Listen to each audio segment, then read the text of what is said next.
Hey, everybody, and welcome to episode 13 of the And Action Filmmaking Podcast. I'm Tommy DiNucci. I'm here, as always, with Mikey Messier.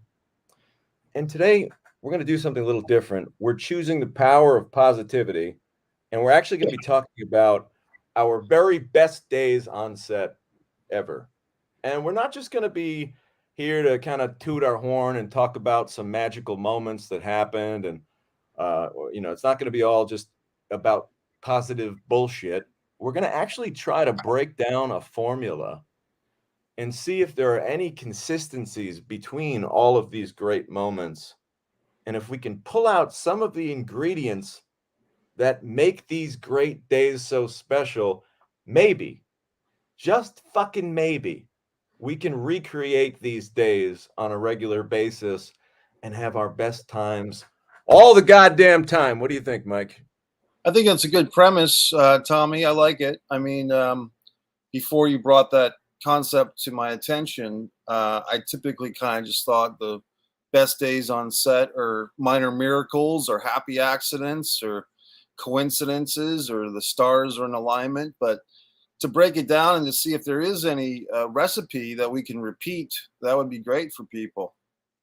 Look, it's an experiment. Maybe we'll find some connective tissue. Maybe we won't. Either way, we're going to chop it up. We're going to talk about some good times. We've got Stephen E here. What's up, Stephen? Good to see you. Hope you're having a great week. We had a great episode last week. We were talking about Self Storage, my first movie, coming up on the 10-year anniversary. I think we were still shooting this week 10 years ago. I think this was like the last week. Uh, I'd be a fool to not mention a couple people that I didn't mention in the last episode because we did kind of like we cut some stuff, we sped it out a little bit. So quick shout out to David and Sherry Lucier. They were two producers that I couldn't have made the movie without, and they were like right by my side the whole time. What a process making that movie. So I just wanted to say that quick before we get into some of our great days We, from we have yesteryear. discussed we have discussed David Lucier on the show before with some good stories of his bodyguard work for pro wrestlers, the Boston Garden, and and then he provided some artillery, prop weapons for a movie. Yes, So David Lucier is a bit of a weapons expert, and being a former police officer, he was a guy who, like I said, an expert, and we always felt very safe when dealing with David because we know that when you have firearms on set, it's scary shit. I mean, it's no joke. I mean, bad things can happen, and when you have some solid, trustworthy people around, it makes everybody on set feel a lot more comfortable. Um, so moving on, we're gonna just kind of get right into it. The best days on set. What makes a great day? Working in the movie business is very stressful, and oftentimes it's kind of like you get hit with these waves of just like constant, seemingly mental, physical, emotional abuse by what it is that is making movies. But once in a while, you'll have this great day, like a fucking unicorn riding into town where something really special and amazing happens and you go home that night saying to yourself, you know what, all the bullshit's worth it, and that was really something else. And these are moments that you kind of work your whole life to have and to see come to fruition. So we're going to talk all about that as Kim Kaling checks in. What's up, Kim? Kim's heading to Boston for a fitting, and we're very going to good. you're darn right we're going to keep you company on that drive, and congratulations on the fitting. We Yeah, love she's doing fittings. good things up there. Yeah. Fittings are nice. You know why fittings are nice? Because it means you already got the part. So congratulations to him on whatever that is that you're going to get fit for. So let's start simple, Mike. Like for me, and it sounds funny because it's not really any day in particular, but it's like a moment, a mantra. Like when I think back, believe it or not, on some of my best days on a movie set, believe it or not, they start at the beginning of my day with the drive in, riding into work, driving to the movie set. Sometimes if I have the right equation put together where I'm with the right people, I'm driving in with some of my compadres, my confidants, if I've got the right music playing, if I've got the right concoction of caffeinated beverages, little protein snacks, mind-altering substances if you're into it, if you're not, I don't know. My point is, you need to find whatever it is that you really love that will put you focused, chill, and in the zone. Some people, it might be meditating. Some people, it might be a silent car ride. Maybe they want that. But for me, when I think back on some of my greatest days working in the movie business, I think about those rides into set with people like John Del Ponte and Nick Principe in my earlier days, and then with Robbie Savage, and then recently with Glenn Ciano and Tom Glenn and Mike Braga on Johnny and Clyde. Choosing the right team to be rolling into battle with is really important for me, at least. I love carpooling with a couple people in the morning and just getting in that zone and looking in my rearview mirror and like seeing the guys back there and like knowing that we're all ready and we're charged up and we got a common goal and we're going in to kick some ass together. And also, sometimes if you're with your buddies, again, not that it's all going to be laughs and bullshit all the time, but if you're nervous about something or you're edgy about what might be going on that day, it's nice to have your pals with you to make you feel comfortable, to have a few laughs on the way into set, to maybe make fun of something goofy that happened last night. It's amazing how many times, guys, I can't stress this enough, that like something really seemingly terrible will happen on set. You'll fuck up a shot, you'll go overtime, you'll go into overtime, you'll make a mistake, you'll forget to do something quite the way you wanted to do it. And you can be pretty bummed about that. And then it's amazing how if you're with the right group of people riding into set the next morning, you can almost break it down and laugh and have a joke about it and pick yourself up a little bit and figure out a way to not make that happen again today, but kind of be light about it. So that's kind of some of my favorite days really just involve being with the right people, driving into set, getting ready to rock. And that kind of segues into like a fun story about the ride in.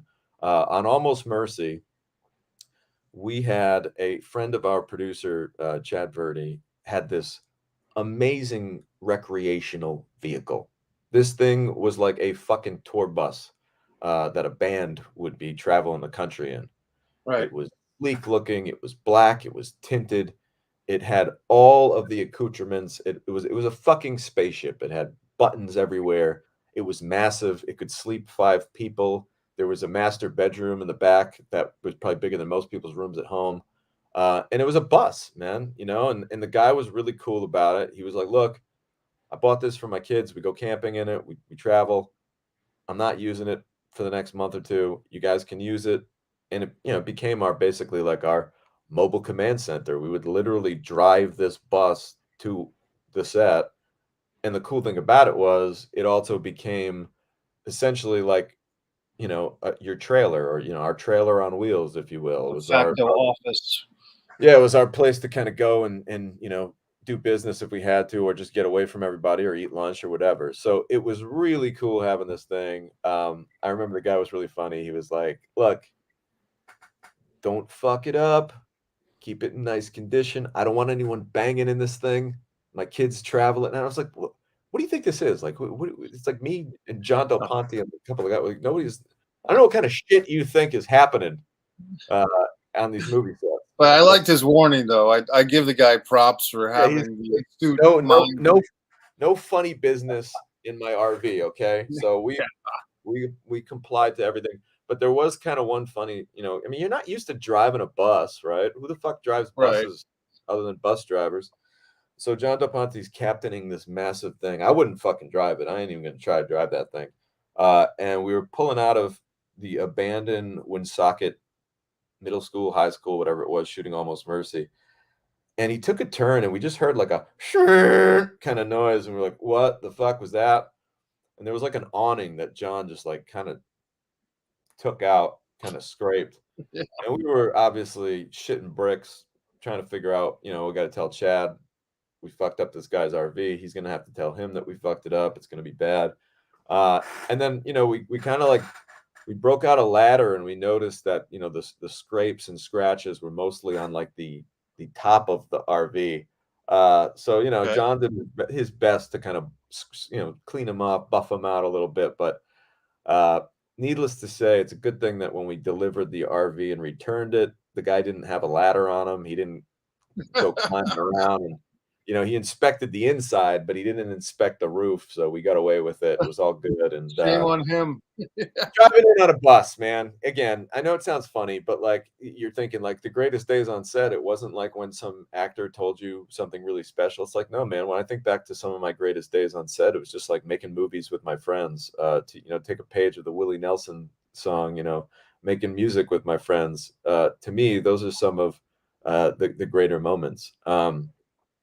Well, I was Another going to great say good, the Mike. first part of your story, Tommy, made me think of the word processing. Like you're driving into the movie shoot and you're drinking your drink and you're got your people in there and you're conversing about the previous day's events, if anything went wrong or if anything went right. And I think the word is processing, which in when you're in the process of making a movie, sometimes processing day to day is very helpful because that way, like your mind kind of can compute those thoughts and then move on to the next day's worth of thoughts.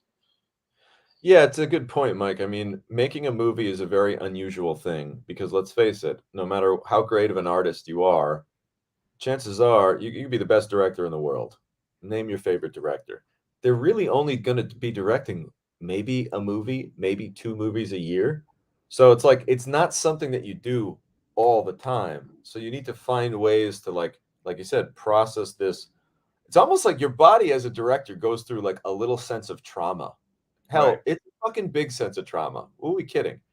Like you're asked to do an awful lot physically, mentally in a very short period of time, whether it's a 3-week shoot or even on a bigger shoot, then it's even worse because you're really just like pounded for weeks at a time. So during that period of trauma, well, you got to be nice to everybody. And again, I don't mean you got to be uh, a pushover, but you have to treat people with respect. You have to be approachable. You have to make sure that your bad mood isn't going to make you snap at somebody who didn't have it coming to them. So while you're doing all these things and trying to be a good person and try to be a good director and keep your artistic integrity, yeah, you need some time to like in the morning process that shit. And I think that if you're around the right people and if you again, maybe you're not a music person, but for me, it's like if I got the right music, I got the right amount of caffeine pumping through my body, I got the right conversation around me, I'm ready to kick some ass and go to work. So that's what works for me. Speaking of kicking some ass, you like that segue? We're gonna talk Yeah. about my next favorite day, one of my better days on a movie set, took place on a Christmas movie called Saving Christmas, which we're going to get into in detail when we get a little closer to Santa time. But Saving Christmas, really cute kids movie that I co-wrote with Kevin DeCristofano and I directed uh, a handful of years back. And this was my movie where I had a lot of leeway when we wrote the script, and everybody knows me that they know I'm a wrestling fan. So I really wanted to incorporate pro wrestling in the backdrop of this movie somehow. So there's this big culminating Christmas themed wrestling event that takes place at the end of the movie that all the kids in the neighborhood, all kids in the town want to go to. It's called the Gingerbread Brawl.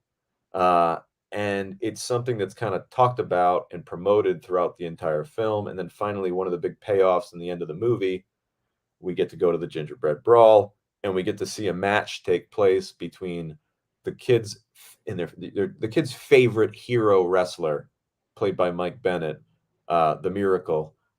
So it's it was a really cute movie and a really great scene. And for me, I'll lay it out there, and I've even talked to Tommy Dreamer about this little wrestling name drop. But one of my dreams and goals someday, even if it's just for a cup of coffee, like even if it was for like a month or two, I would love to be involved in the creative process of pro wrestling at some point. I think that that would be really fun for me. Writing storylines, developing characters. I love making films, and it's not something that I'd want to like hang up my day job to go do. But, since I was a kid, as they call it, booking wrestling, that's what they You don't want the call it writing. pencil, Tommy. You want the I want pencil. There's nothing more powerful in the business than the pencil, and god damn it, I want the pencil. I want to book some wrestling someday. So this was my chance to book some wrestling matches, and actually bring in David Heath, also known as Gangrel, who I was a big fan of as a teenager. Gangrel was this badass. He was a living vampire, guys. Yeah. He was Dracula embodied in the ring. I mean, he was sexy, he was suave, he had this like strut to him when he would walk down to the ring that like was just kind of iconic. And his big thing was he literally had fangs, and he would drink this big chalice of blood and spit it up into the air, and like literally like the first two rows of people would get drenched in fake blood. It was a happening, man. Gangrel was the shit. He still is the shit. He's still a good friend of mine. So I got to coordinate a match between David Heath, Gangrel, and Mike Bennett, who at the time was going by the Miracle, Mike Bennett.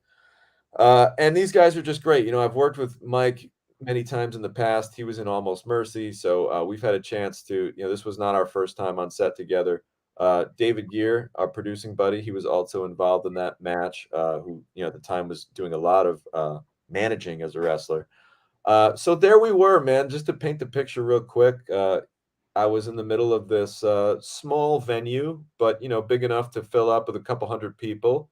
Probably had about 100 background actors, all kind of crowded. See, I'm getting so excited. I'm like knocking my lamp over. Background actors surrounding the ring. Big live fight feel to the audience. XWA was the name of the federation.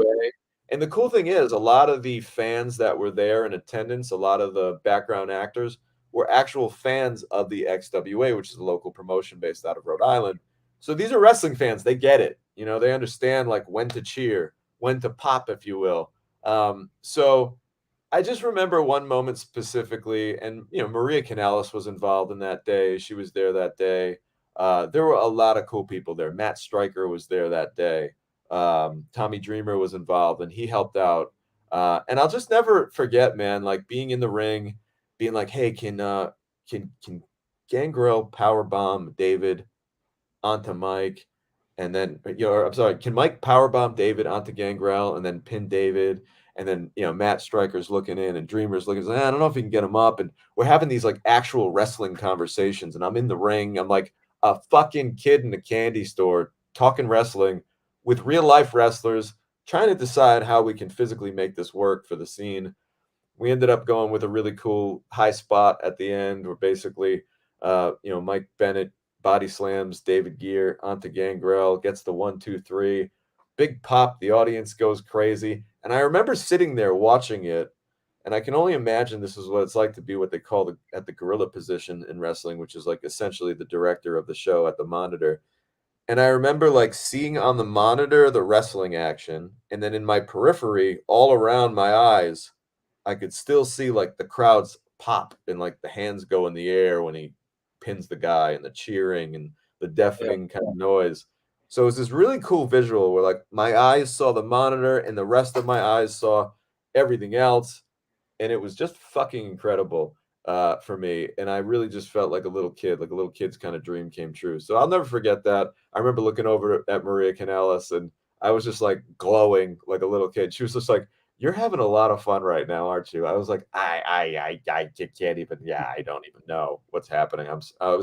I was really had reverted back to. I was a 14-year-old kid again. So we love that. We love Gangrel. I think that was December of 2016, if I'm not mistaken, Tommy. I don't think it was December. It might have come out around then, because usually with Christmas movies, you shoot them a few months before Christmas, and then they'll come out before Christmas. So I think this was. I want to say that it was more towards like March, April-ish. I think it was March, because I remember there was like a snowstorm that we ended up getting. But yeah, it was a Christmas movie, and that's Saving Christmas. We're gonna do a deep dive on that probably in early December, coming up the end of this year. But the Gingerbread Brawl, guys, that was a lot of fucking fun. You also had in that one, you had the gentleman from Mary Tyler Moore. You directed him in one of his last movies, the guy that played Santa Claus, right? Yes, the one and only legendary Ed Asner, one of his last films, and certainly famous for playing Santa Claus in the classic Elf. So Ed Asner's the man. It was really great to be able to work with him. True legend. Rest in peace, Ed Asner. Lived a very full life. I think he made it all the way up to 90 something, actually. Because I believe he was in his late 80s when he did this movie. So He Uh, did the original wrestler movie with Vern Gagne in the AWA back in the 70s. He played the promoter in that one, so he had a wrestling connection yeah, I think we himself. actually talked about that on the movie. I think him and Tommy Dreamer were talking about that one. So yeah, we had a blast on Saving Christmas, and I think, if we're trying to, like, as we go along, piece together little ingredients of, like, ooh, what made that so special? Well, I think, what we can take from the first story of the drive-in is you need to be focused, you need to be relaxed, you need to be positive and in the right zone. When we're doing anything creative, your heart is everything, and if your heart's not in the right place, you're probably gonna make some shitty decisions creatively. So it's all about finding your zone. The second story, Saving Christmas, I think we can break out of that is get involved in shit that you love. I love pro wrestling. I made a scene about it and I fucking loved it. And I put so much passion into that day and into the weeks leading up to make that day special because I love wrestling and I knew what it meant to put on a proper wrestling show. So maybe that's the one thing we can take. Like, what's the ingredient there? Well, surround yourself with things that you love. There you I don't go. think you can ever go wrong with that. Um, the next one we'll talk about is, how can I say this? I think I want to take a minute to try to talk about this without being too political, because this next great day on set, it's actually one of my days acting on a movie called uh, Blackwater, where we basically were involved in every little kid's form of playing in the backyard with toy guns, only the real deal with adults. I was immersed in a very intense film shootout with assault rifles and weapons and all kinds of live load ammunition, just without the actual bullets, but we're talking live ammo, with the legend, the one and only Jean Claude Van Damme. Now, let's just take a quick moment to say, and I'm not making a joke here, I'm very fucking serious about this. Guns are bad, okay? I'm not trying to make a big statement. This isn't an amendment thing, but clearly we have an issue in this country with guns. Clearly it's a fucking problem. Clearly some shit needs to happen moving forward. That Sure. said, I still think that there's that element in us, and I think there's something about a little kid wants to have a toy gun, and there's something about that feeling where we love action movies. We love the fantasy of it all. So everything that I'm saying in this next story, it's all speaking from the world of fantasy and make believe and pretend. And that's all I wanted to say about guns. This isn't me kind of like glorifying Yeah, fair gunplay. enough. Okay. So there I am. I'm working with Jean Claude Van Damme. And real quick, Mike, give us 30 seconds to a minute on what kind of a fucking star Jean Claude Van Damme was in the 90s. For our younger listeners, for our, 20s, early 20 somethings, Mike, school these guys on who the fuck Jean Claude Van Damme is. Well, these days, if you think of an action star, you think of, probably The Rock. And maybe 10 or 15 years ago, you'd think of Will Smith. But in the 80s, it was the big three or four was like Arnold Schwarzenegger, Sylvester Stallone. And I'd say John Claude Van Damme was right up there as number three. I want to say he did a Street Fighter movie based on the video game, if I'm not mistaken. Um, I think another one that he did, I think there was two John Claude Van Dammes, like he played his own twin brother in something like Double Take or Double Trouble or something. And I think he did a movie with Dennis Rodman. But he was a great martial artist, had a great look, uh, kind of a European James Dean, you could almost say. And if there are wrestling fans out there, the guy Rob Van Dam basically copped John Claude Van Damme's name because they had a facial similarity. So Jean Claude Van Damme wasn't a huge guy as far as body size, but he was a huge presence. He was also originally cast to be the Predator in the Predator Well, film, but and hang on, he lost. as a person who's, seen him in person, Hmm. you're right, he's not a huge guy, but Mike, he is in incredible fucking shape, and he's bigger Sure. than you think. He's a sturdy 6 foot tall, buck 90 of pretty solid muscle. Certainly, you know, not a monster guy. I know what you mean. He's not one of these 6'3", 240 guys. But if you saw him walking down the street, you wouldn't want to bump He's, into him, I don't think. he's got a presence. Yeah, definitely. Yeah, he's got, I'm a bodybuilder guy. I've always loved lifting weights. He's got the biggest fucking triceps that you'll ever see. Like they're like Wow. goddamn ham hocks coming down from his arm. He's in incredible shape. I mean, again, this isn't a Jean-Claude Van Damme podcast. This is more about the kind of exciting scene we did. But you bet your ass he had a bench with weights and like a mini gym on set at all times, and he had his personal trainer with him, who's also like his assistant, who's also like his bodyguard. Again, a guy like Jean-Claude Van Damme, it's not that he can't handle himself, but guys like that need a bodyguard just to keep fucking assholes away from them, really. And this was So about 3 years ago in Los Angeles, if I'm remembering I think correctly. this was actually probably more like a few years ago, probably 4 or 5 years ago in we shot this in Mobile, Alabama. Okay. So just to give you a quick backstory on what we're doing, we're in a set that was built that is supposed to be basically the hallways of a submarine. So we're in these like narrow hallways, very confined space. I'm handed what I believe was an MP5, a Heckler and Koch MP5, which if you're not a gun person, it's basically like a very small submachine gun. It very much looks like a badass gun. It's got a long banana clip, uh, and these were live loads. I mean, they're quarter loads, I believe they call them. But basically, what that is everyone knows what a bullet looks like, right? We've all seen a bullet. There's the little tip, and then there's the shell, and those are together. And when the gun gets fired, the bullet goes out of the barrel, the shell gets ejected out. That's where all the gunpowder is. If you don't know how it works, that's an idiot's fucking guide to how a gun works. I'm not personally a big gun guy, but that's from what I understand how it Sure. goes. So on a movie round, you've got the shell, but you don't have the tip. So nothing Right. fires out. You still get the muzzle flash, which we all love to see, that nice little burst. You still get an ejection of an actual shell firing out of the gun, but there's no projectile. So we're handed these live loads and, don't get a whole lot of training with it. Get to fire it a couple times and, it's boom, boom, boom, boom. It's, semi-automatic. It's got a little bit of a pop to it, a little kick to it. And we have to follow this very specific blocking where we basically, it's like pop up around the corner, fire 3 times, pop back around the corner, fire once, run to the steel barrel, hide behind the steel barrel, wait, because then they're going to fire these things called zerks at you, which I'm going to tell you what what a zerk is, which is really scary stuff. So basically, you get this very specific beat, and the guy comes up to me. When I say the guy, I mean the stunt coordinator.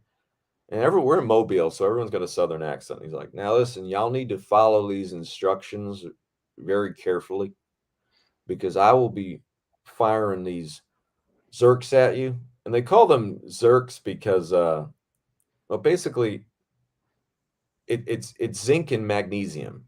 It's a zerg, Zerg. So it's a little bit of zinc and a little bit of magnesium put into a paintball. And when you fire that paintball full of zinc and magnesium at a hard surface like a brick wall, or like any kind of wall, really, it's going to emit a big spark. So when you see in a movie, unless it's a visual effect, which they do sometimes, but in my opinion, the Zergs look so much cooler. Really, what you're seeing when you see all those ricochets in the background, there's a guy off camera with a fucking paintball gun, literally just a paintball gun that you can get at Walmart with these Zerks, these little balls of zinc and magnesium. And he's just like pop, pop, pop, pop, pop, pop, pop, peppering the walls so that there's ricochets. But guess what? If you catch a fucking Zerk in the face or in the eye, that shit will blind you. So that was one of the scariest moments when the guy comes up to me and he goes, "All right, now remember I told you, all right, take a couple shots, run to the barrel, duck down, wait, listen for the 3 Zerks that are going to come, then pop up and shoot back. That's when you kill the guy." All right. Right. I did end up, I took one out. I got one. By the way, spoiler alert, I get killed in this movie, but not before I take one of those motherfuckers with me. Right. So anyway, I'm listening very carefully because this guy's literally about to fire a fucking paintball with a very strange chemical compound in it that will blind me. And he comes up and he goes, "Now listen, guys, I want y'all to know what I'm telling you is very important. I want you to follow these instructions very explicitly. Because if I fire one of these Zerks and it hits you in the eye, it will blind you." And it's just like that's one of these moments on a movie set where you're like, hey, you get your gun in your hand and you're like, did you say it's gonna blind me if it hits me in the Can I get a face? stunt double in here? Yeah. You know, like, how am I doing this right now? But of course, we get wrapped into it, and goddamn, man, you pop out, you fire a couple rounds, you run to the barrel, you duck down, and I'm literally like this. Count. You can't see me. Camera's not on me. I'm behind the barrel listening. I'm like 1, 2, 3. I'm like, okay. Then I pop up and I shoot, and you know, it was fucking scary, but at the same time, kind of oddly exhilarating and fun, and just like a wild time. And hey man, to be in a shootout scene with Jean-Claude Van Damme, it was worth the potential paralysis of a goddamn blinded situation, and I'd make that eye patch work if I had to. But that was a lot of Has fun. that movie been released? Can people watch that if they wanted to, Tommy, or what's the deal with that one? Yes, just type in your Google machine, Black Water, and it'll pop up. It's starring Jean-Claude Van Damme. Although I didn't have any scenes with him, I'm kind of bummed. The movie also stars Dolph Lundgren, who is just, another legend of the 80s, 90s, Drago. Yep. Ivan Drago, say no more. And yeah, Stephen E just said, man, I was thinking the same thing, called the stunt Yeah. double. And yeah, that is one of those situations where it's like, if I bitched and I complained, I probably could have gotten a stunt double. But the Right. reality is, it's like, part of doing this whole thing, making movies, being an actor, there are going to be some dangers sometimes. And it's like, you want your face to be seen. So it's like, I guess you just got to follow those rules and make sure you don't pop your fucking head up after 2 Zerg rounds. Wait for that third one and Yeah. don't get shot. So that was Blackwater. Fun time. Like I said, definitely one for the memories to be working with Jean-Claude Van Damme. My love. He calls everybody my love. He's a very nice Oh boy. God. Oh, yes, my love. I'll be going to the gym now. So that was Blackwater, which is produced by Richard Switzer, good buddy of mine. Going to be seeing him tomorrow, actually. I'll tell you a little bit more about that next week, little project that I'm coming on just for a day. We're going to be talking about, we've got a few more great stories left, but Mike, why don't we take a little time to hear one of your great stories in the movie game? Well, you talk about Jean-Claude Van Damme. A guy that I worked with that was similar to him would be Wesley Snipes, and this was a movie titled Hard Luck. Our friend over at LDI, Let's Do It Casting, Annie Mulhall, called me one day, 2005. This is going back to come over to her offices at the time, which I think was in East Providence, Rhode Island, and basically have an audition. And this became the first of 4 auditions that I had to go through in order to get this part, this role as Eugene, which was basically the son of the character Cass, who was a serial killer played by Sybil Shepherd. Now, for some of the younger viewers, they may not know Sybil Shepherd, but if you've ever seen Taxi Driver, she was the political woman in the Taxi Driver that De Niro's Taxi Driver was obsessed with. She was in the show Moonlighting with Bruce Willis that gave him his big launch in the 80s. And she also had her own sitcom for 4 or 5 years in the 90s. That's right. That's And that's the Sybil, not to interrupt, but that's the Sybil Shepherd that I remember the most, the TV show yeah, that she. yeah, and that show launched several careers too. There was a lot of people on that show that got their start with. So she's kind of a star maker in some regard, and she's done a Las Vegas review, blah blah blah. She was on the L Word recently. So basically, long story short, Sybil chose me to play her son. The director was Mario Van Peebles, who directed New Jack City and Badass, the story about his own father, Melvin Van Peebles. And so he let Sybil choose between the final 2 contestants to play her son, and she chose me. So I felt very good about that. And then when I finally got to set, and got to work with Sybil Shepherd and so forth. It was a lot of fun, and I don't know about you, Tommy. You might be different, but for me, like when I kind of have scenes with these big name stars, Sybil Shepherd or Wesley Snipes, I shut down a little bit. Like I don't really want to be gregarious. I don't want to push my shtick or be the funny Sure. guy or anything, because it might be just an undermining fear of screwing up or saying something offensive by mistake and getting kicked off the set. So I kind of shut down a little bit. I noticed it's not that I didn't enjoy it. It's just I really didn't want to screw up. Well, real I quick know, on that, Mike, not to interrupt your story, but a wise man once told me that nobody can really ever talk shit about the quiet guy.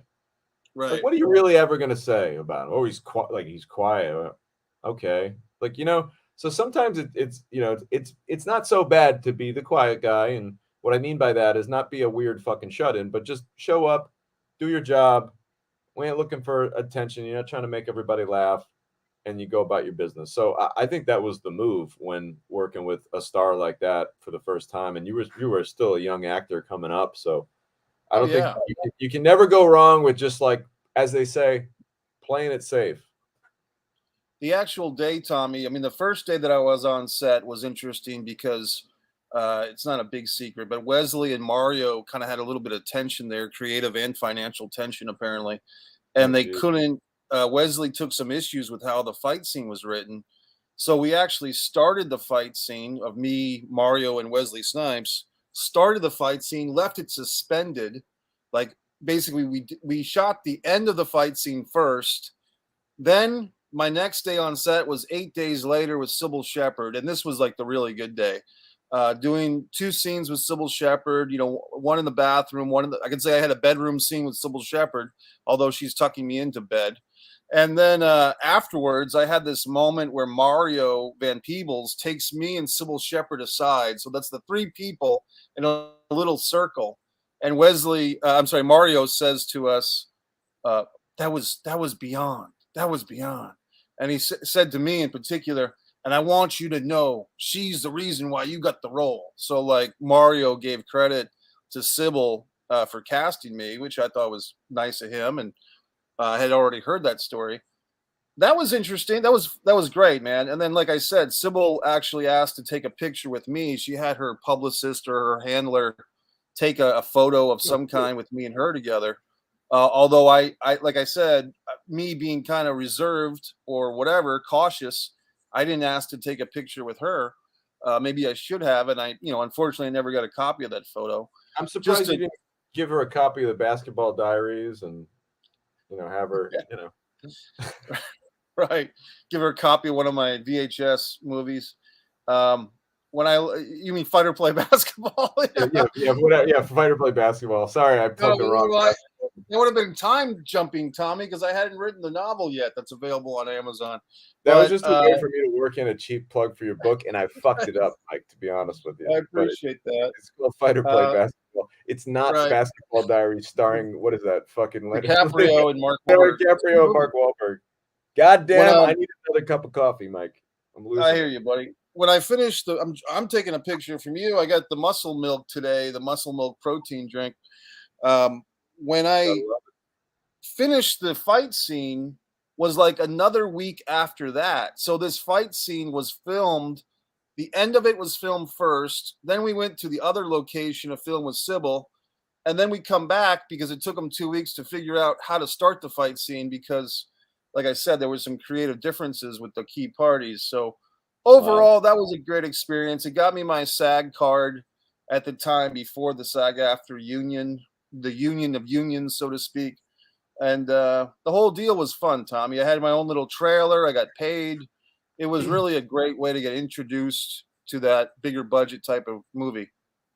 I love that story, Mike. It's always nice when it's so funny, however many years ago that was. It's so funny how words really do have an amazing impact on people. And all these years later, you still remember exactly what Mario Peoples said to you. I'm sorry, Mario Van Peebles. Yeah, Mario Van Peebles. Yeah. You remember exactly what he said to you. You remember exactly what Sybil said to you. These are great moments. I think that at the end of the day, it's funny that the one thing that you remember about all that, or I shouldn't say the one thing, but the big thing that you remember is being kind of reserved about it. Uh, and again, like I think you might be being hard on yourself right now. Like I don't think it can ever be a bad approach in a professional setting, which this is what a film set is a professional setting, guys. It's a big thing that people often fucking forget. It's a professional environment. You should act accordingly. And I think props to you for not being a fanboy and not being a little kid who needs 60 pictures. I mean, I think that, listen, I love taking pictures with people on set. So please don't take this the wrong way. But there's a time and a place, and there's a way to do it. And we've talked about this before on previous episodes. But I'll be honest with you, it is a little bit of I don't want to call myself a veteran, but I've been doing this for a minute. When I see a young actor taking a million pictures, or not even a young actor, age has nothing to fucking do with it. When I see an actor taking a million pictures on set, I'm automatically like, this person probably hasn't been here too many times, have they? It's Right. like Barry Sanders' mother, little football story. Barry Sanders, probably the greatest running back of all time, retired way too early, could have easily broken the all time rushing record. And when he scored a touchdown, he didn't really dance much. He wasn't a big end zone dance guy. And you know why? When asked about that, he said, because his mother said, when you score a touchdown, act like you've been there before. So it's kind of like, to use the Barry Sanders mom reference. Right. When you're on a movie set, act like you've been there before. Yeah, it's cool to take pictures with the people that you worked with, maybe at the end of the day, maybe at the end of the show, whatever. But you shouldn't be snapping and posting, snapping and chatting, whatever the fuck, the whole goddamn day. Because then you're probably not that focused on what you're there to actually do, which is your fucking job. Correct. So, well, that's a great story, Mike. Let's move on to a special day that took place in Providence, Rhode Island, the downtown area at the Dunkin' Donuts Center. I should say the Dunk Center now that they no longer promote their donuts. This was a movie called Bleed for This, which was produced by Chad Verdi. It's the story of Vinny Paz, Rhode Island's, I'd say, probably Rhode Island's most famous athlete, or certainly one of Rhode Island's most famous athlete, former world champion, 5-time world champion boxer who came back from an incredible neck injury, broken neck, wore a halo for a great period of time, came back and won multiple world titles after breaking his neck. You couldn't, you could easily make the argument that it's the greatest sports comeback of all time because you're talking about a boxer who, hey, what happens when you're boxing? You're constantly getting your fucking head snapped back from punches. Can you imagine doing that after a broken fucking neck? Are you kidding me? He So was this lucky to walk again after that accident, Tommy, let alone fight again. So it really is a miracle that he pulled that off. And the film did a great justice. Miles Teller as Vinny Paz, and so It's a many great great film. actors.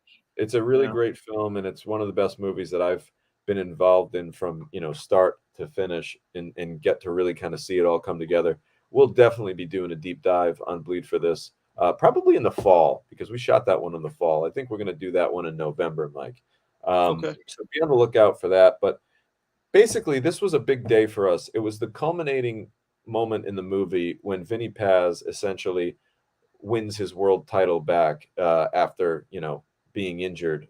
And again, credit to Chad Verdi, who basically filled the Dunk Center with a couple thousand background actors. There were a couple thousand people that showed up at its highest moment. And really, like we got one whole side of that arena completely filled for this fight scene. And not only did they showed up in 1980s fashions. So we got all these people, kind of made a fun event out of it. Like, hey, come to the Dunk, wear your best 80s costume, and take in this fight and watch this movie be produced before your eyes. So this was the moment where we were actually shooting two different fight scenes from the movie. And the majority of it took place on one. It might have been 2 days back to back, but I specifically, to me, it feels like one fucking day that was just jammed together. My role in this movie was I was playing basically one of Vinny's, aka Miles Teller, played by Miles Teller. I was playing one of his entourage members. I was a member of his little pack. If anyone loves boxing, they know that the fighters walk down to the ring with their entourage, their corner. Cornerman. the cornermen, the guys who got the matching jackets or the matching T-shirts, and they're your team. You know, boxing's it's funny. A lot of people don't know this. I've done a lot of research on boxing, made some documentaries on boxing. It's more of a team sport than anybody ever imagines. So much so that even the fighters use words like "we" when we fought so and so, and when we were in the ring with so and so. Because really, like, although those guys aren't in the ring with you, they're at camp every day. They're training with you. They're sweating with you. They're dealing with all your emotional bullshit the whole time. They're your friend. They're your manager. They're your compadre the whole way. So I basically played one of those characters, and for me, and this is why it was probably the best day ever, or one of my best days ever. For me, I've always loved fighting, and I've always wanted to feel like, even as a little kid, like who didn't dream about like what it would feel like to walk down to the ring in a jam-packed arena right before a championship prize fight, and to look up into the rafters and to see all the people and to see the snapshots and to hear the roar of the crowd and to just feel all that. I'm never gonna feel that. Tommy DiNucci from Cranston, Rhode Island, is never gonna know what that fucking feels like. However, for that one night, and this is the great thing about acting, I was able to become a character who got to experience what that moment would be like if you were walking down the ring with the champ about to do some serious battle in front of thousands of people. So I'll never forget just walking down the ring and filming those scenes. And they're really cool Yeah. scenes. If you watch the movie, you know, you can definitely you grasp that big fight feel that was really captured well by director Ben Younger. He really nailed that stuff. Um, and of course, you know, one of the fun parts about it was when Vinny eventually wins, recreating the feeling of cheering and running in the ring and jumping up and down and hugging Vinny and just celebrating that moment. I mean, that's the shit that when you're a little kid, you're in the backyard and you know you're dreaming about it and you're playing the commentator and he knocks him out and he wins and everyone goes crazy and you know these are moments again. And I think I might have tapped into it, another ingredient for what makes a best day. Sure. I feel like a lot of the stories that I'm talking about, at least on my end, I'm almost like recreating some childhood dream Oh, or there you go. like it's like ages 6 to 14-year-old Tommy is like screaming out from inside and like just dying to do these things that he always wanted to do. Yeah. So like maybe that's something that we can learn for our formula. Maybe we all need to find out who that 8-year-old inside of us is again, and because we so often lose touch with that little 8-year-old or little 10-year-old Sure. that was once us, and what we truly love and what we genuinely get out of life to be happy. And I know it's different when you're a kid because you don't have all the bullshit of being an adult to deal with and all that weight.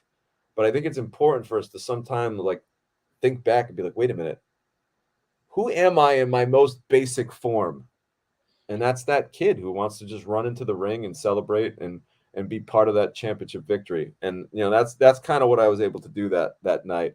Let Um, me, if I could, Tom, let me embellish that story a little bit because I was there for some of that or a good portion of it. like so crazy and cool how many like of our great moments in the business you've been there and I've been there. It's nice to say that. That's why we do Yeah. this show. A lot of people ask real quick, like, why are you and Mike? Why'd you guys decide to do this? Mike and I directly or indirectly have kind of like our paths have been very tied together, and Mike's kind of been there the whole way. So that's why. But Mike, continue. I was in I had I think there was 3 days of shooting at the Dunk.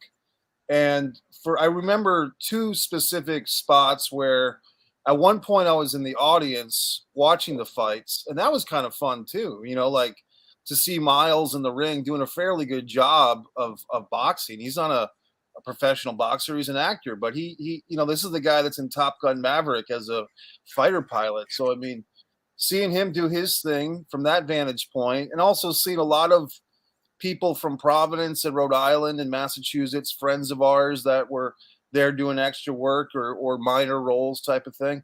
And I think on one of those days, Tommy, it might have been the last day of shooting, I was at the press table, like right next to the ring. So I was just kind of I playing. remember that. I remember Yeah. that. You were pretty close to me because I was like on the corner of the ring.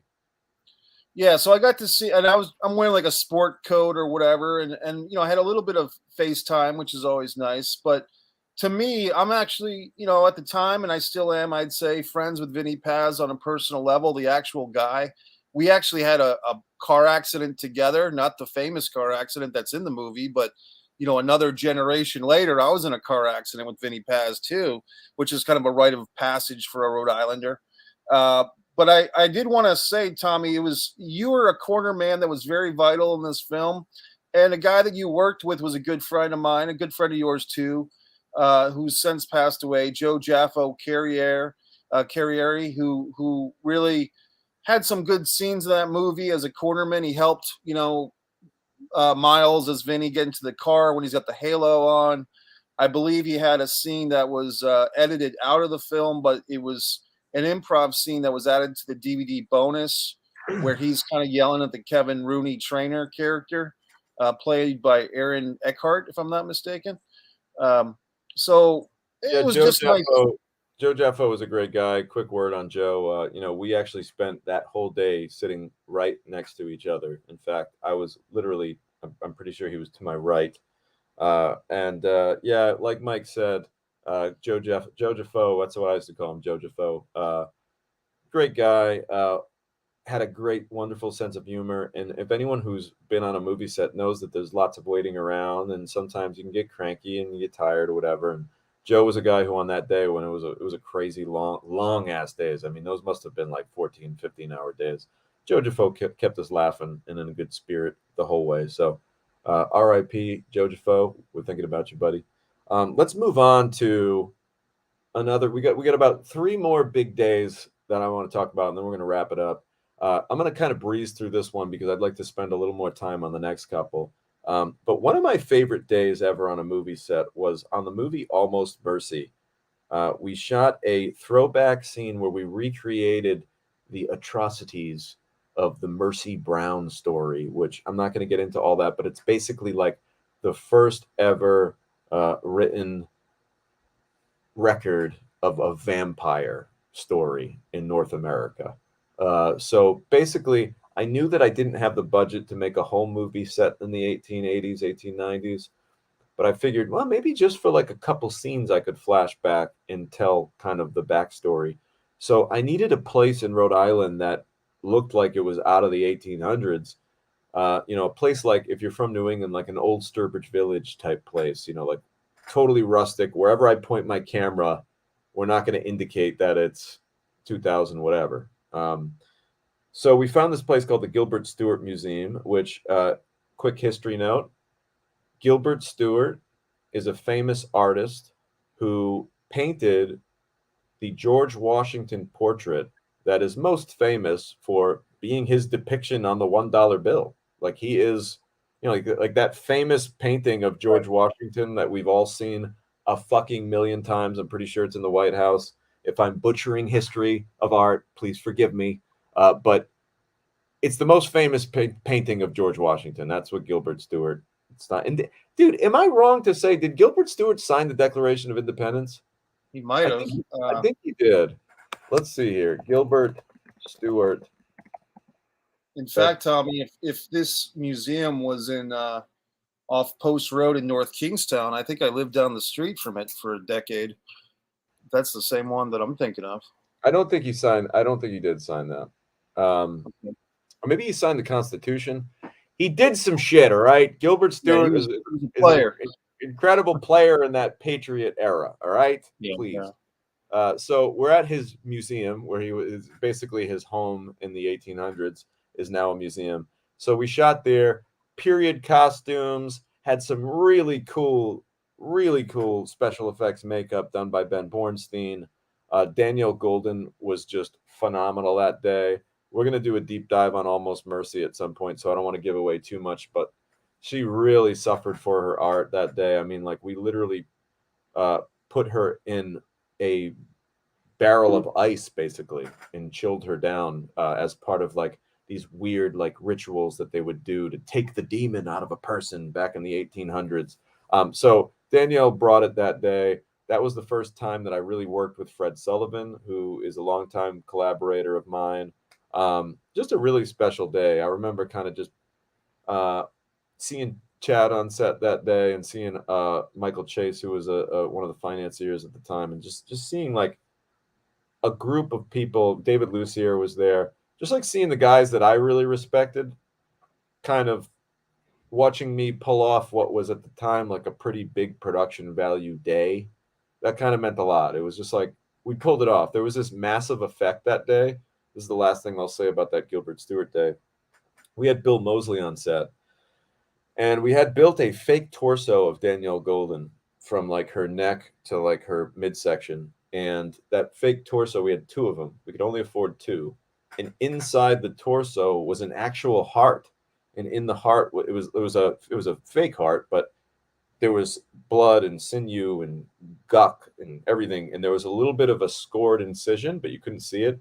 And the idea was the Bill Moseley character had to take a knife while Danielle's actual head is like behind the fake torso. He had to take a knife and basically perform surgery and rip her heart out of that fake cavity and hold it up. So you can imagine that's easy to fuck up. There's a lot that I'm just thinking Sure. about it. I'm getting stressed out. There's so much shit A that could lot of go wrong. moving parts. Yeah. The knife could not go in all the way, and the blood could all pour out kind of funny, or maybe he goes in to grab the heart and he yanks it, or maybe he drops the knife, or maybe it moves too much and we can see that the torso and Danielle's actual head aren't fucking attached. That would really ruin everything. So everything could have went wrong.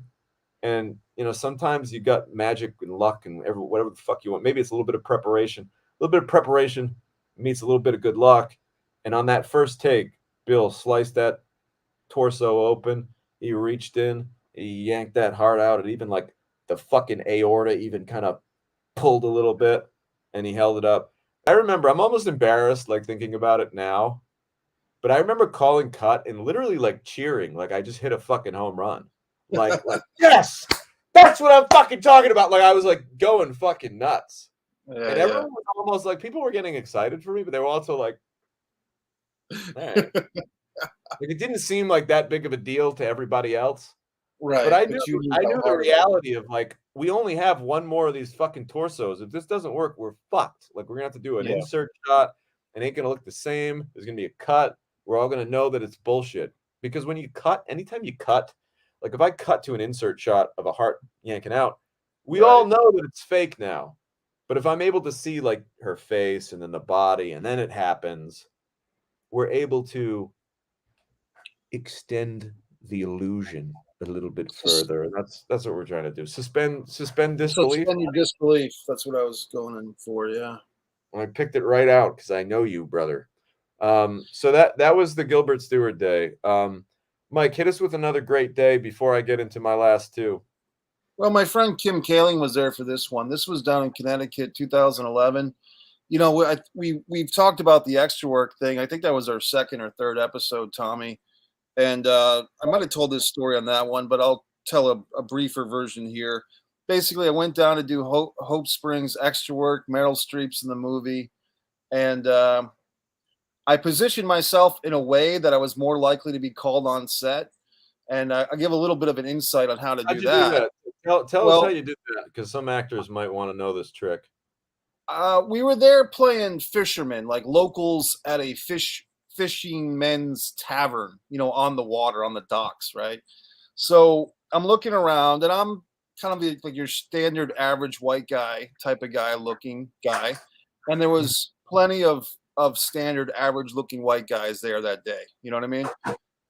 But a couple of people that stood out was my friend at the time, Jamie White, had long red hair. He kind of looked like a pirate, like a hippie pirate type of guy, long red hair, a beard and stuff, wiry, as in thin.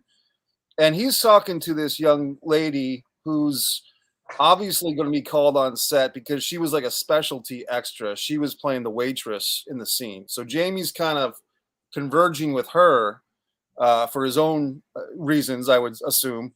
And I'm just kind of looking at this mass of dudes that are kind of waiting. Like, not everybody there is going to get to go on set with Meryl Now, Streep real and quick, Elizabeth. I was going to say, Mike, let me just explain what's going on here for people that don't know or they're not on a movie set.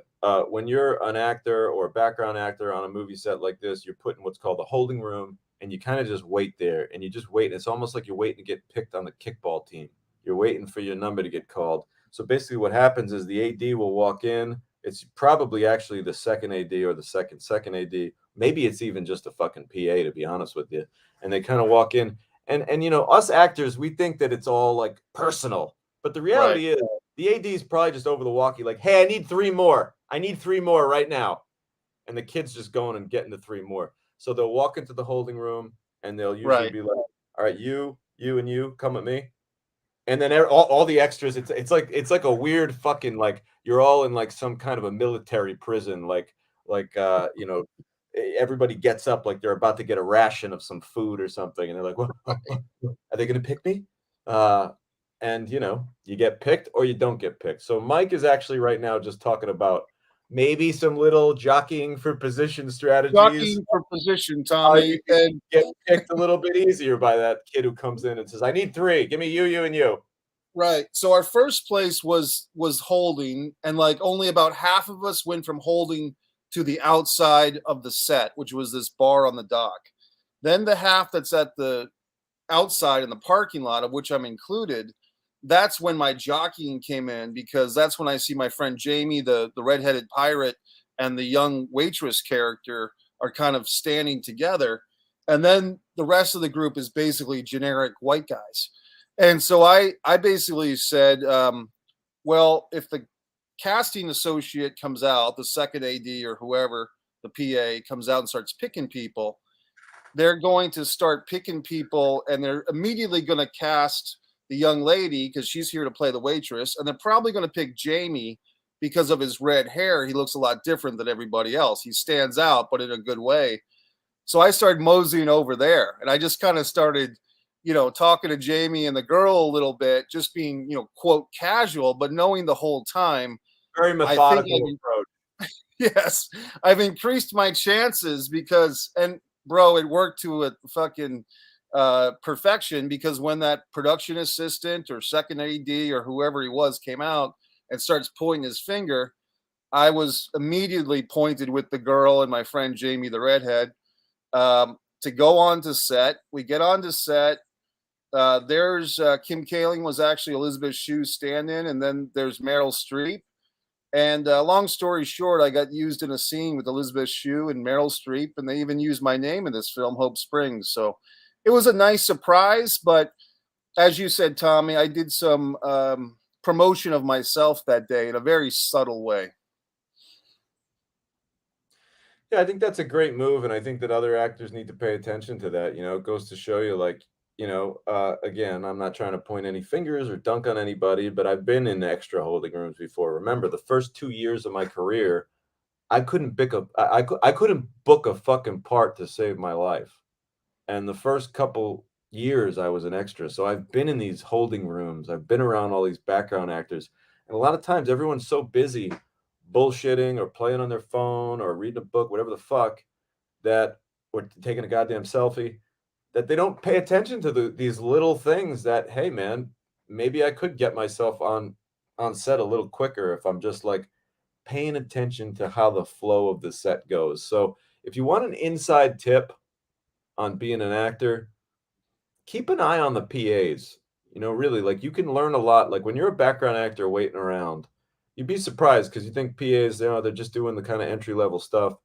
On a lot of these movies, especially these smaller movies, the PAs are functioning as almost like a direct. Well, they really are a direct link to the assistant director, and those are the people that are getting called upon to do these smaller tasks. And a lot of times, it's as simple as a PA who's a young 20 something who they don't care about how good looking you are. They don't care about what color eyes you have or how fucking many abs you have. They don't give a shit about any of that stuff. They're just given the order from the AD, get me 3 more bodies. And that's it. So be paying attention to the people who are buzzing around set, wrangling up those extra bodies, and maybe you'll be one of them. Exactly. Um, so great story, Mike. Let's move on to. I got a couple more stories, and we're going to wrap it up and talk about what we're all getting into next week. This one's special to me, man. So this was on the movie Vault, which we've yet to do our deep dive of Vault, but we will. I'm not sure exactly when that's coming down the road, but it's coming. Vault is probably the most complete film that I've ever made, in the sense where if I could show anyone one movie that I made, this one, probably wrapped with a bow around it, feels the most like, for lack of a better word, and I hate this term, a real movie. Like a movie that you would see maybe in the theaters or maybe on TV one night. So that's Vault. So this was everything, and I put my whole heart into Vault for many years. I'm not kidding. Like, B. Dolan and I wrote the script. It took us about a year, and then I prepped it for like 6 months, and then we shot the movie. So I mean, it was very much deep for me, and a lot of my heart was in this movie. So one of the best moments of that movie, and there's a lot of my best days on set are from that shoot, but this is just one of them. Uh, my whole career on the early onset, I was having to do a lot of guerrilla filmmaking, cheating locations, stealing locations. Are we supposed to be here? Not really. Let's get the shot, get the camera in the car, and get the fuck out of here. Shooting on streets that I'm not really supposed to, shooting on property that I don't really control. It's dangerous when you do that. That's how you make mistakes, and somebody accidentally walks into the street because they're dollying back with a camera and they get hit by a fucking car because you don't have police shutting the roads down. So Vault, everything had changed. We're shooting in downtown Providence. Producer Chad Verdi was able to do some incredible things in Providence, and we had great support from the Providence Police Department and Tom Verdi of the Providence Police, the deputy chief in Providence. And we really had a high level of control of the streets so that we could have our crew be safe, and from an artistic standpoint, get the fucking shots we need to make this movie look amazing and big and large in scope and size, high production value. Um, so we shut down the Point Street Bridge, and there was this very big moment where we see our main character, played by Theo Rossi, Deuce, basically driving across the Point Street Bridge. And it's, every time you get notes from a big studio, they'll say, open the movie up, make it look bigger. How do you make this look bigger? Well, guess what? When you got a shot of a nice classic car, wide, traveling down this beautiful, rustic looking, mid 1950s style bridge with the skyline of Providence in the backdrop, that's exactly what the fuck they're talking about when they say, open it up, bigger shots, make the world look bigger. So this was one of my shots that would make the world look bigger. And in order to do that, you got to pull a lot of strings, and I had to shut down the Point Street Bridge, which is it might be the biggest bridge in Providence. It's one of the bigger bridges that kind of connect a couple portions of the city, from like the downtown area to, I guess you could say, like, the east side of the city. So this is a big bridge, heavily trafficked, and I want to say it was like a Friday night, which you can imagine, like, it's even busier because people are going to bars and clubs. Anyone from Rhode Island knows that the Fish Company, the Hot Club, a couple of really famous nightlife spots, they're like, you could throw a fucking baseball to them from where the Point Street Bridge is. So I got this whole area shut down, and we left the production office, which was a couple blocks away. I get in the transpo van, and I get traveled to set, and I'm traveling to set. And I know that there's going to be plenty of time to set up. We got to put up big lights. We got to get the car in position. I know I got like a good half an hour. And I wanted to get dropped off on the other side of the bridge all by myself. And I requested that so that I could get dropped off. And remember, there's one PA here, and then it's just nothing, maybe like 100 yards of bridge, and just it's empty. And there was something so fucking surreal for me to be dropped off at the edge of that bridge and walk right down the middle of the street, knowing that I controlled it all. It was completely shut down, protected. We're good to go. Ain't going to be another car driving down that road until it's the picture car. And I'm walking down that bridge, and I'm looking up at the Providence skyline. And I remember being a film student driving into Providence, partying, and then on the way home, I would drive home and like look to my left and see that skyline. And I remember just saying, like, man, someday I'm going to make a movie in that city, and I'm going to make this city pop, and I'm going to paint that skyline into my movie. And I remember that night walking down the Point Street Bridge. I could have I could have, literally, like you could have fired a gun down the middle of the bridge and you wouldn't have shot anybody because it's vacant. There's nobody on the bridge. We control it completely. And I'm just walking down the middle of the bridge and I'm looking around. And as I get closer to set, I see the energy and the excitement, and I see grips and the gaffer putting up lights, and I see the picture car, this 1970s classic, get rolled in, and they're buffing it and they're making it look pretty. I see the actors getting their last minute touch ups, and I'm observing all this from afar. And it was this weird, like I want to almost say it's like an out of body experience where I was just like, holy shit, all these people are working on your movie. Like this is your set. Like, did you know this is your set? And I remember just like walking and like not believing it. I'm like probably like smoking a cigarette and just like taking this all in. And I remember like a PA, I got to the edge of the bridge. I got to the other side. I walked all the way down. I remember a PA was looking at me and they were kind of just like, Tommy? Because like they weren't expecting me to be coming from that way. And they were like, are you okay? Do you want me to get you to set? And I was like, no, I'm good. I just wanted to kind of like take this in for a second. Um, so that was a crazy moment, man. And we shot the scene and it worked and it was a beautiful scene. I think we did it in like 4 or 5 takes. It was one of those moments when the setup might have been 3 hours and we were probably there for 15 minutes. But just walking down that fucking bridge all by myself, seeing my crew, watching them make my movie, reflecting back to maybe 7 or 8 years prior, being a kid, driving down those same streets, being like, I'm going to make a fucking movie here someday. That was an amazing moment where everything kind of came together. And one of those things where I guess the moral of that story is stop and smell the fucking roses sometimes. Um, Yeah. because that moment only happen. A moment like that only happens a few times in your life if you're lucky. So I'm happy that I was able to at least recognize that that night. Let me take the long walk down the bridge. Let me get dropped off on the other side and check Take this the out by long way myself. home, like Super Tramp used to sing. Exactly, buddy. So that was one of my kind of nice little nostalgic moments. I got one more moment, Mike. Do you have anything you want to get in before I dive into that, and then we'll wrap this bad boy up? I just say quickly, the story "Disregard the Vampire," Mike Messier documentary that people can see on my subscribe to Mike Messier YouTube channel. Long story, but the last day of shooting, finally, this production was really under duress. But the last day of shooting, things started to come together, and I just remember being on set and watching the actors perform on the last day after this crazy turbulent roller coaster of a week, and seeing the actors and the crew and the set design really by this girl named Muffin Young all click in finally after a really tough week. It gave me the exact feeling that came to mind, Tommy, was this is not the end of something, it's the beginning of something. Because I knew that what we came to do really wasn't getting accomplished in that week because we had some acting turnover and so forth. But I went back to the drawing board, and a couple of years later, I've written the book version and continue to work on the stage play and screenplay version. And it was just a moment, like kind of that moment where you're like, okay, I see this vision. It's not fully happening right now, but I'm going to store this moment away.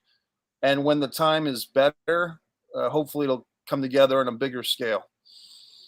Yeah, real quick, if people don't know about that whole story and how that went down, Mike attempted to make a film. It didn't quite work out. But what Mike did get out of it, what he did get out of the attempt at the narrative film was a great documentary on kind of the trials and tribulations and the shortcomings of the making of the film. So it's definitely something that a lot of filmmakers could learn from and check out. So uh, be on the lookout for that.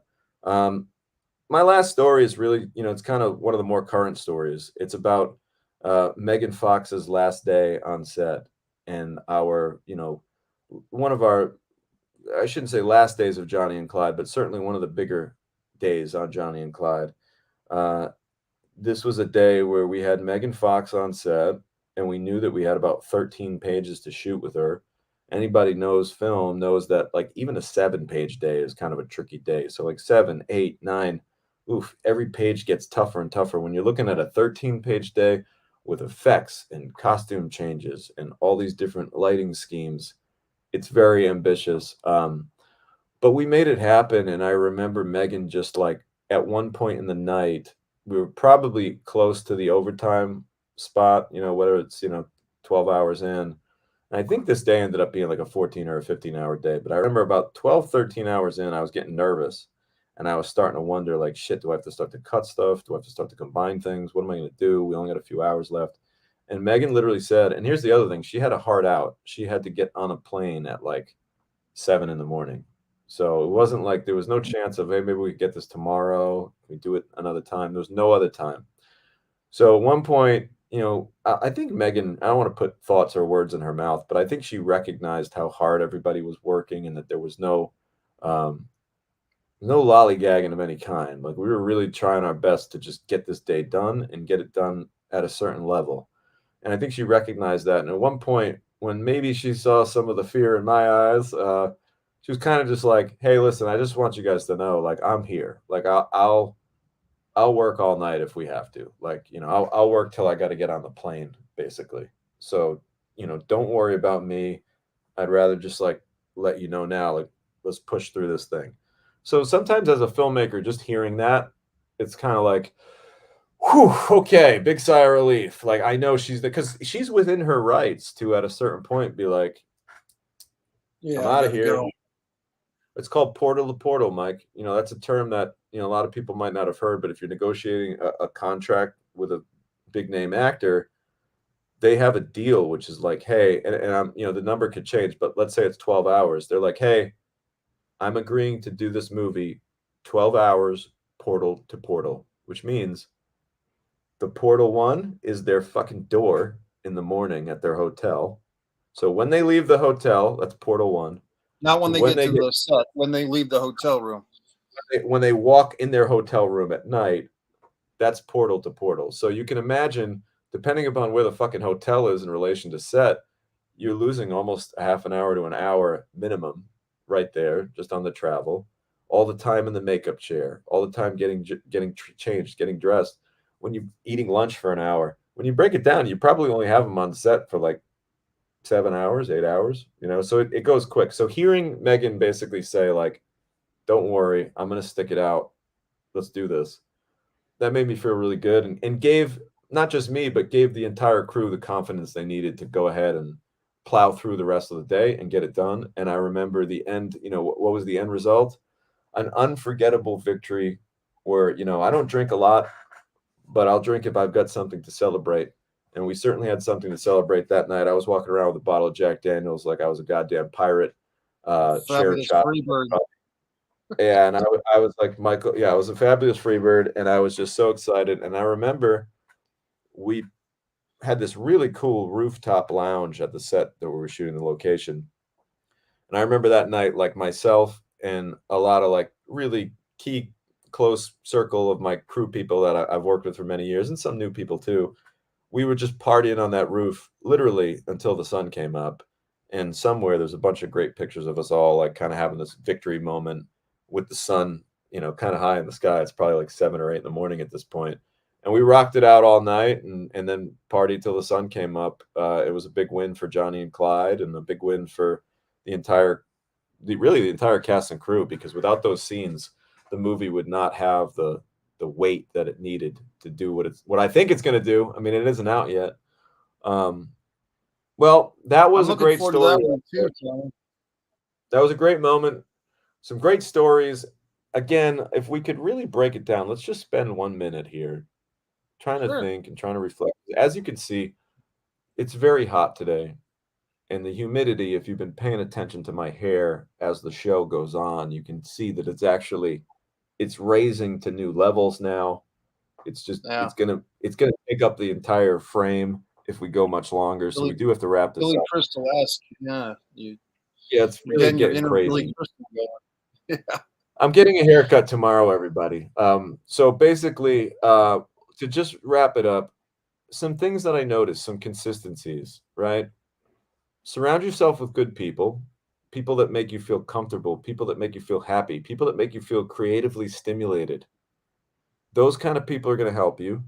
listen to your inner child, find out what those kind of creative voices that are still lingering inside somewhere are telling you, because I really believe that the key to a lot of what's creative and great and pure and honest is all inside of us, and it's like it's that inner child that just loves things unconditionally and doesn't always need a perfect fucking reason for why they love it, but find what it is that you love and embrace the fuck out of it. And that is listening to the inner child in you and the inner you and what you really care about, and not what your phone has told you to like, or what the Instagram ads told you to like, or what's cool, or what you've seen on some fucking bullshit TikTok video. Like the stuff that you actually like, lean into it and embrace it. And I think that you'll put together a string of some pretty goddamn great days on set. Great lessons, Tommy. I can sign off on all that what you just said, and makes sense to me. And I think, just to add a few quick thoughts, I think you said it earlier when you said, enjoy the moment, which you said it with different words, but I'll just use the term enjoy the moments while you have them, because you're not always going to have those moments, on set, when something's coming to fruition, or working with certain people, whether they be celebrities or friends or whoever. And so I like it, man. I think this was a good episode. We do have some comments from people if you want to take a look Yeah, at let's, those. let's take a look here. Stephen E., thank you very much. Stephen said he enjoyed Vault. Man, I had so much fun making that movie. Nothing like going back to the 1970s Providence gangster era. Can't wait to do a deep dive on that show. I came out around the same time as The Kitchen. I never saw The Kitchen. I'll I have never to check. saw the. I did want to say about, and Kim loves Vault too. Oh, Um, thank I want to say about Vault, one little super minor thing for some, but I always like the fact that you actually got the rights for the famous Native American teardrop PSA, public service announcement. That thing was played so much during that era; it became part of pop culture history. It was very, for a public service announcement, it's right up there with "This is your brain on drugs," and "I learned it Yeah. from watching you, Dad. I learned it from watching you." It's right up there. Those are the big three in my book. Yeah, we Um, got that, and I believe we also got like a Tootsie Pop oh yeah, commercial as well, which I was pretty excited about. So, yeah, that was yeah, cool, man. I mean, listen, I've said this a million times, but those are the things that add real great production value. And I hate to use this phrasing again, but they make your film feel like you're watching a real movie. Like when you can use real commercials, you get the rights to real music, you get the rights to anything that's real, that really exists in our world. Like that's what takes you out of the illusion that you're watching a movie. right. So yeah, that meant a lot to me too. I appreciate you saying that. Quick shout out, Kim, giving her paying her respects to Joe. What a great guy he was. Uh, Stephen, appreciate that. We did kind of have some great lessons here. It was nice to kind of just chat about it all. Melissa McCarthy and Tiffany. Oh, I love Tiffany Haddish. Cool. I I'll like have both of to. those actresses. I never really got into that show, the sitcom that launched Melissa McCarthy, but I've liked her film work a whole lot. Well, she's You know, hilarious, man. She's so funny on camera. It's unbelievable. yeah. All right, real quick. Next week, we've been kind of poking around this episode for a while, but we're finally going to go for it. Next week, the gentleman to my right here, or I guess it's left on the camera, Mike Messier. He's Yeah. actually traveling. He's fucking crazy enough to pack up the car and drive all the way up from fucking Florida to stay with me for an extended stretch. And we are going to be watching Ric Flair's last match, which is coming up on quick plug July 31st. Most You're wrestling fans are welcome, Conrad. Yeah. pretty excited for that. Mr. Conrad Thompson, there's a plug for you. Not that you need it. And so I got to thinking, well, Ric Flair's about last match. SummerSlam is coming up. What are we feeling here? Is a little wrestling theme. We've been talking about it for a long time. Everyone knows that I fucking love wrestling. I say it about 3 times an episode. I've worked with many wrestlers, probably a dozen or more in my films. So finally, Mike and I in the same room. I don't know how we're gonna do it yet. I don't know if I'm gonna put him in the other room on a different computer or if we're just gonna fucking sit next to each other. That might be a little weird, but we're gonna find a way to be broadcasting for the very first time in the same room. And what better topic than to be doing Wrestling with the Movie Biz, our tribute to pro wrestlers in our films. It's going to be a lot of fun. We're going to be talking about all of our favorites from Tommy Dreamer to Kevin Nash to Zelina Vega and everyone in between. So we can't wait for that. We're going to be, like Stephen E. said, we're going to be limousine riding, jet flying, Rolex watch wearing sons of bitches. We're going to dance all night and dance a little longer. And I can't wait to have you all with us. We're probably going to do that. I don't know, Mike. Maybe we will do that one next Tuesday or next Wednesday. I'm sorry for the shift in the days, guys. It's been fucking crazy, to be honest with you, but I'm just happy that we can be getting out a consistent weekly product for you to see. But I can tell you this much.